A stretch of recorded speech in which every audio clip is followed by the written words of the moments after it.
Good morning, welcome to the Daily News podcast. Today is August 11th, 2026.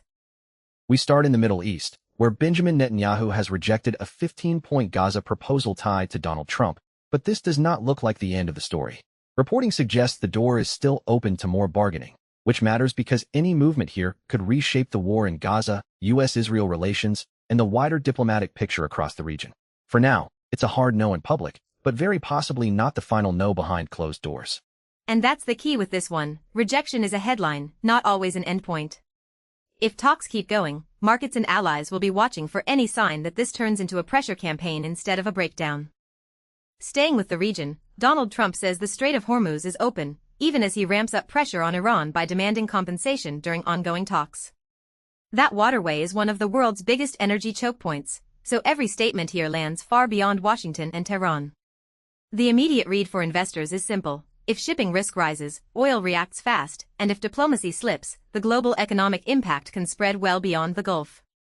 Right, and even when the strait stays open, the rhetoric alone can move prices. Traders hate uncertainty almost as much as they hate actual disruption. On the ground in North Africa, Libya's biggest operating refinery at Zawiya has been hit by a drone attack that sparked a huge fire. This is a reminder that Libya's instability still has direct consequences for energy infrastructure, and any prolonged outage could add pressure to regional supply at a moment when oil markets are already jumpy over Hormuz. It's a local security story with global pricing implications. Energy markets really do not need another flashpoint right now. One refinery fire can quickly become a broader story about supply resilience. Turning to Europe and the region, Turkey has passed a law that could give thousands of PKK members a path to amnesty if the group fully disarms. That is a major political move with big implications for domestic security, Kurdish relations, and Ankara's regional posture. If it works, it could lower tensions after years of conflict. If it stalls, it could deepen mistrust on all sides. That's a big if, but it's one worth watching. Laws like this can open a door politically, even when the security reality takes a lot longer to change.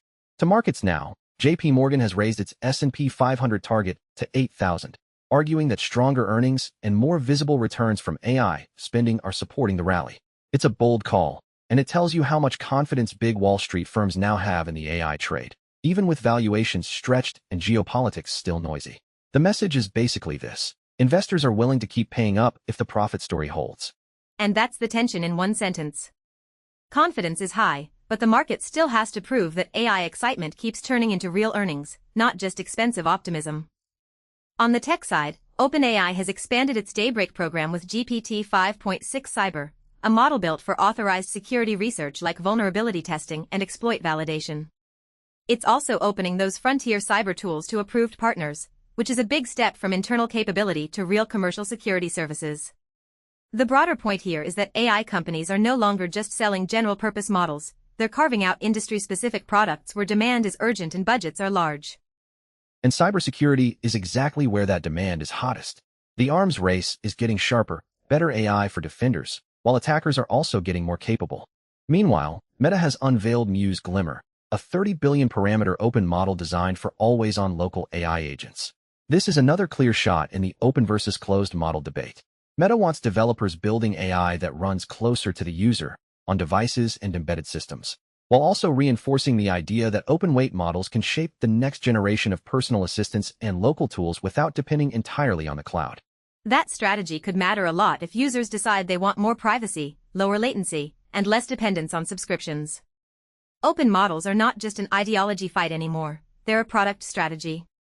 Also in brief, a researcher says meeting recording service DV may have left more than 180,000 recorded meetings exposed, a potentially major privacy and enterprise security incident. Also in brief, New Balance says Tyrese Maxey's first signature sneaker, the Maxey V1, is set for an October launch. That's it for today. Thanks for listening, and we'll catch you tomorrow. Have a great day.